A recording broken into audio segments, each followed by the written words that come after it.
بسم اللہ الرحمن الرحیم۔ السلام علیکم۔ آج کی نشست میں خوش آمدید۔ آج ہم علامہ غلام احمد پرویز صاحب کی مشہور کتاب اسلام ایک چیلنج مذہب کو کے ایک بہت ہی گہرے اور اہم تصور پر بات کرنے جا رہے ہیں۔ ہم ان کے چوتھے باب یعنی خدائی ہدایت کے بالکل آخری حصے کو سمجھنے کی کوشش کریں گے، جہاں وہ نبوت کے خاتمے اور اس کے بعد انسانیت کی نئی ذمہ داریوں پر روشنی ڈالتے ہیں۔ تو آج کی ہماری گفتگو کا خاکہ کچھ اس طرح ہوگا۔ سب سے پہلے ہم دیکھیں گے کہ ہدایت کی اصل نوعیت کیا ہے، پھر یہ سمجھیں گے کہ نبوت ایک خدائی ضرورت آخر تھی کیوں۔ اس کے بعد اس اہم نقطے پر بات کریں گے کہ تمام پیغمبروں کا پیغام ایک ہی تھا، اور پھر نبوت کے اتمام یعنی اس کے مکمل ہونے کا فلسفہ کیا ہے، اور آخر میں اس سب کے بعد آج کے دور میں انسانیت کی ذمہ داری کیا بنتی ہے۔ چلیں تو پہلے حصے سے شروع کرتے ہیں، ہدایت کی نوعیت۔ علامہ پرویز کے مطابق اس پورے تصور کو سمجھنے کے لیے 5 بنیادی نکات ہیں جو ہماری پوری بحث کی بنیاد بنیں گے۔ اچھا، تو یہاں ہدایت کا ایک بہت ہی دلچسپ تصور پیش کیا گیا ہے۔ یہ کوئی باہر سے تھوپی جانے والی طاقت نہیں ہے، بلکہ یہ ہر انسان کے اندر کی ایک فطری صلاحیت ہے، ایک پوٹینشل ہے جو اس کی نشوونما میں مدد دیتی ہے۔ اور سب سے اہم بات یہ ہے کہ یہ ہدایت انسان کی آزادی کا احترام کرتی ہے، اسے مجبور نہیں کرتی۔ تو پھر یہ ہدایت پہنچتی کیسے ہے؟ اس کا ذریعہ ہے وحی، یعنی خدا کا خالص کلام جو ہماری عقل کو مزید تقویت دیتا ہے، اس کی تکمیل کرتا ہے۔ تو یہاں ایک سوال پیدا ہوتا ہے نا، کہ اگر ہدایت ایک فطری صلاحیت ہے تو پھر نبوت جیسے ادارے کی ضرورت ہی کیوں پیش آئی؟ آئیے اپنے دوسرے حصے میں ابتدائی تہذیب کے اسی مسئلے کو سمجھنے کی کوشش کرتے ہیں۔ تو نبوت ہے کیا؟ ماخذ کے مطابق یہ ایک الہی نظام ہے جس میں خدا ایک فرد کو یعنی نبی کو منتخب کرتا ہے۔ اس نبی کو وحی دی جاتی ہے تاکہ وہ زبردستی سے نہیں بلکہ سمجھا کر، ترغیب اور حکمت کے ساتھ اپنی قوم تک خدا کا پیغام پہنچائے۔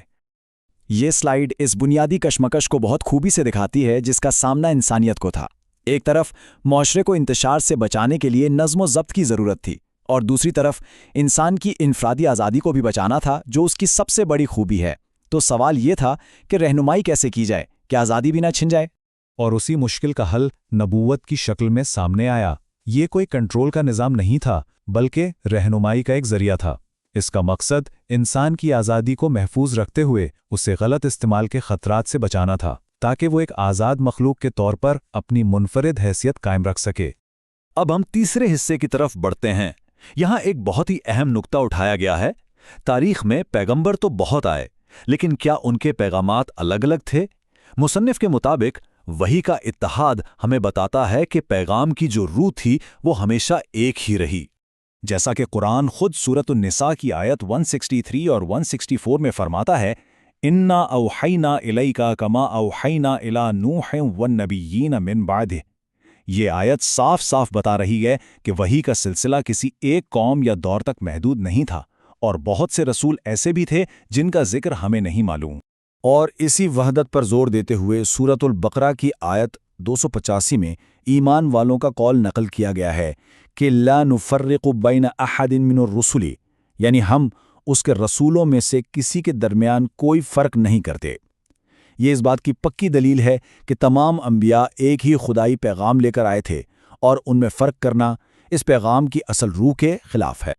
اچھا، اگر پیغام ایک ہی تھا تو پھر نبیوں کا یہ سلسلہ آخر ختم کیوں ہوا؟ یہ سوال ہمیں ہماری بحث کے چوتھے اور شاید سب سے اہم موڑ پر لے آتا ہے، نبوت کا اتمام، اور اس کا تعلق سیدھا سیدھا انسانیت کے فکری بلوغ یعنی اس کی ذہنی پختگی سے ہے۔ یہ ٹائم لائن ہدایت کے اس سفر کو دکھاتی ہے۔ دیکھیں، ابتدائی دور میں جب انسانی ذہن ایک بچے کی طرح تھا، اسے ایک ذاتی رہنما کی ضرورت تھی۔ پھر انبیاء کا دور آیا جنہوں نے انسانیت کی فکری نشوونما میں رہنمائی کی، اور آخرکار حضرت محمد صلی اللہ علیہ وسلم پر آخری وحی نازل ہوئی جو اس بات کا اعلان تھا کہ اب انسانیت فکری طور پر بالغ ہو چکی ہے اور ابدی اصولوں کو خود سمجھنے اور اپلائی کرنے کے لیے تیار ہے۔ اور یہ تصویر اس تبدیلی کو بہت خوبصورتی سے واضح کرتی ہے۔ جب ذہن ناپختہ تھا تو اسے ایک ذاتی رہنما چاہیے تھا جو ہاتھ پکڑ کر راستہ دکھائے، لیکن جب ذہن پختہ ہو گیا تو اسے ابدی اصولوں کی ایک کتاب دے دی گئی تاکہ وہ خود اس سے رہنمائی حاصل کر سکے۔ اور اس فکری بلوغت کا نتیجہ یہ نکلا کہ ہدایت کو ایک محفوظ کتاب کی شکل میں ہمیشہ کے لیے محفوظ کر دیا گیا، جیسا کہ قرآن سورۃ الحجر کی آیت 9 میں اعلان کرتا ہے، اِنَّا نَحْنُ نَزَّلْنَا الذِّكْرَ وَإِنَّا لَهُ لَحَافِظُونَ، یعنی بے شک ہم نے یہ کتاب نازل کی ہے اور ہم ہی اس کے محافظ ہیں۔ اب جب خدا نے خود اس کی حفاظت کی گارنٹی دے دی تو کسی نئے ذاتی رہنما کی ضرورت باقی نہیں رہی۔ تو اب ہم آخری اور سب سے اہم سوال پر آتے ہیں۔ اگر نبوت ختم ہو گئی اور ہدایت مکمل ہو گئی تو پھر اب ہماری ذمہ داری کیا ہے؟ یہ وہ دور ہے جسے ہم عقل اور وحی کا دور کہہ سکتے ہیں۔ تو نبوت کا خاتمہ صرف ایک دور کا اختتام نہیں تھا، بلکہ یہ ذمہ داری کی ایک منتقلی تھی۔ یہ انسان کو یہ اختیار دینا تھا کہ وہ اب قرآن میں دیے گئے دائمی اصولوں کی روشنی میں اپنی عقل کا استعمال کرے، اپنا راستہ خود بنائے اور اپنی تقدیر خود لکھے۔ تو یہ سلائیڈ ہمیں اس گہرے سوال کے ساتھ چھوڑ جاتی ہے کہ جب ہدایت مکمل اور محفوظ ہے اور انسانی ذہن بھی بالغ ہو چکا، تو اس نئے دور میں ہماری انفرادی اور اجتماعی ذمہ داری کیا بنتی ہے؟ اسی سوچ کے ساتھ آج کا یہ تجزیہ اپنے اختتام کو پہنچتا ہے۔ اگلے موضوع کے ساتھ پھر حاضر ہوں گے۔ اللہ حافظ۔